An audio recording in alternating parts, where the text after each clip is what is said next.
किसी भी व्यक्ति या किसी भी राजनीतिक दल को सनातन के विरोध में, राम के विरोध में बोलने से पहले सोचना नहीं, 1 करोड़ बार सोचना चाहिए और बोलने से बचना चाहिए। विवेक भाई ने एक बहुत अच्छी बात कही कि नमाज में बैठे व्यक्ति को लात मारना गुनाह और पाप है। बिल्कुल है। कि क्या सनातन का उन्मूलन करना, गाय का बछड़ा काटना और उन्मूलन के बाद कहना कि हमारा गठबंधन ही इसी चीज के लिए हुआ है, यह पुण्य की श्रेणी में आता है? मैं चुप रहूंगा? मैं यही अपना विरोध समझता हूं कि मैं चुप रहूंगा, कि मैं जुबान जोर नहीं हो सकता, एक ही सवाल पूछ रहा हूं, या मैं इस प्रकार से बदतमीज नहीं हो सकता। चलिए शुरू करते हैं। आचार्य प्रमोद कृष्णन जी के साथ पुराने रिलेशंस भी रहे हैं, व्यक्तिगत भी मित्र भी हैं, और अनेकों बार हमने इकट्ठे भारतीय जनता पार्टी के खिलाफ मुहिम को किया है। अब वो समस्या यह है कि एक तरफ तो कांग्रेस अपने नेहरूवियन इकोनॉमिक्स पे आ चुकी है, जो कि गरीब, किसान और मजदूरों की बात कर रही है, और दूसरी तरफ भाजपा कॉर्पोरेट पॉलिटिक्स की बात कर रही है और हिंदू मेजॉरिटेरिज्म की बात कर रही है। तो यह चीज आचार्य प्रमोद कृष्णन के व्यक्तिगत पॉलिटिकल लाइफ को सूट नहीं करती है, तो इसलिए फिर मुखालिफत कर रहे हैं। तो यह आपको समझना पड़ेगा कि नेताओं के अपने व्यक्तिगत महत्वाकांक्षाएं, अपने व्यक्तिगत करियर चार्ट्स भी होते हैं। कुछों को एक रास्ता सूट करता है, इनको यह चीज रियलाइज होने में 10 साल लग गए।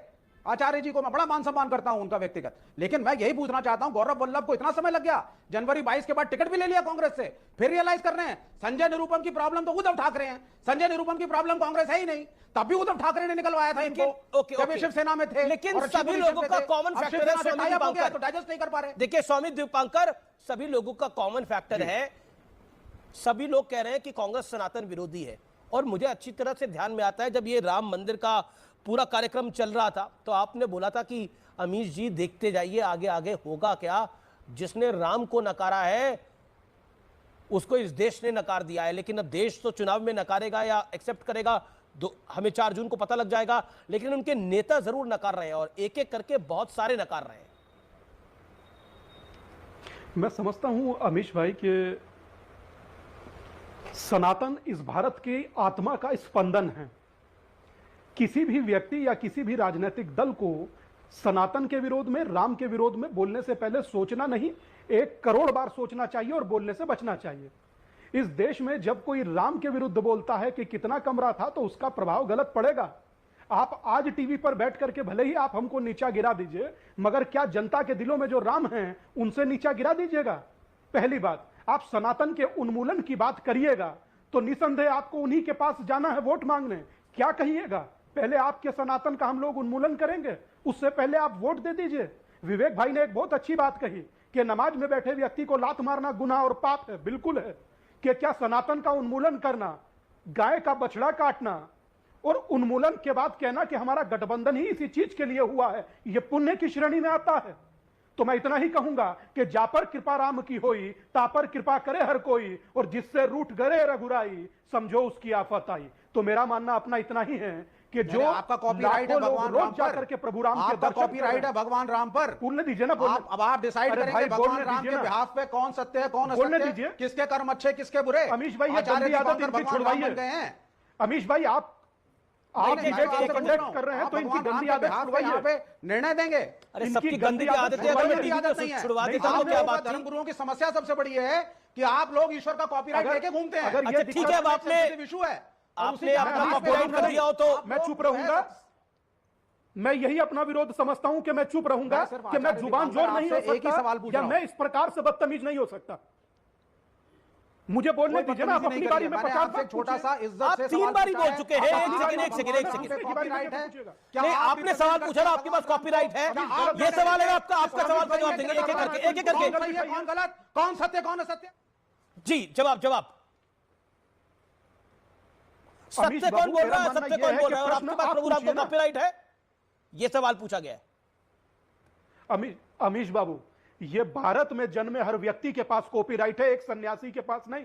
सन्यासी तो उस समय भी तड़पते थे जब बैठकर राम से राम के कमरे पूछे जाते थे कि 10,000 कमरे हैं।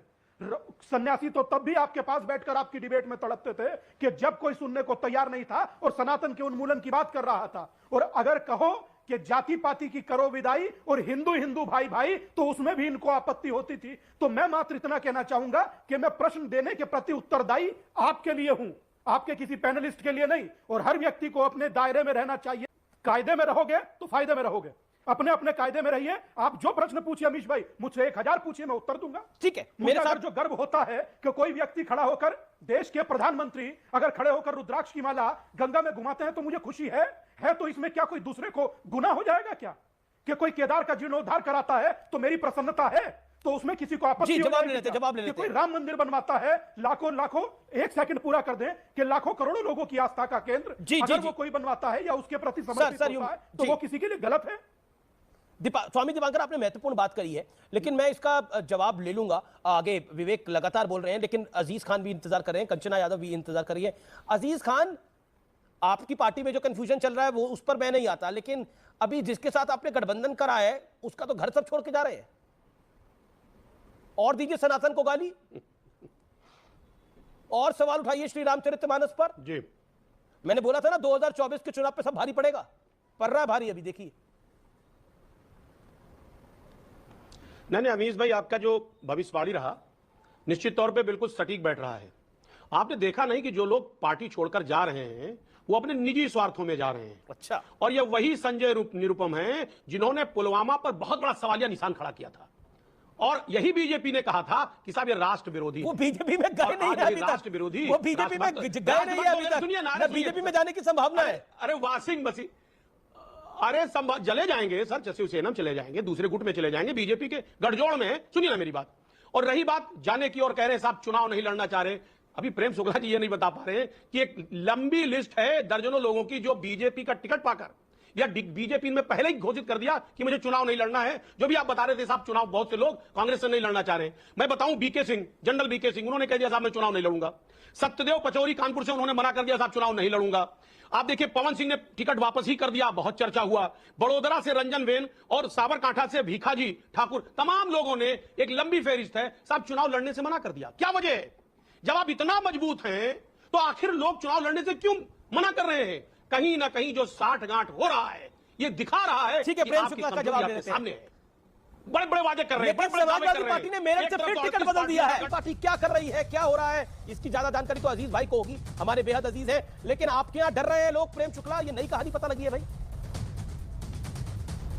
मैं क्या बताऊं? हास्यास्पद बातें अजीज भाई दिख रहा करते है हैं। सार्वजनिक मंच भारतीय पे। जनता पार्टी में जिन लोगों ने, अब अजीज भाई सुन लें थोड़ा धैर्य रखकर, भारतीय जनता पार्टी के जिन प्रत्याशियों का नाम इन्होंने गिनाया उसमें से हर किसी ने विनम्रता पूर्वक जो है अपनी प्रत्याशिता को अस्वीकार किया, किंतु उसमें से कोई भारतीय जनता पार्टी त्याग कर नहीं गया।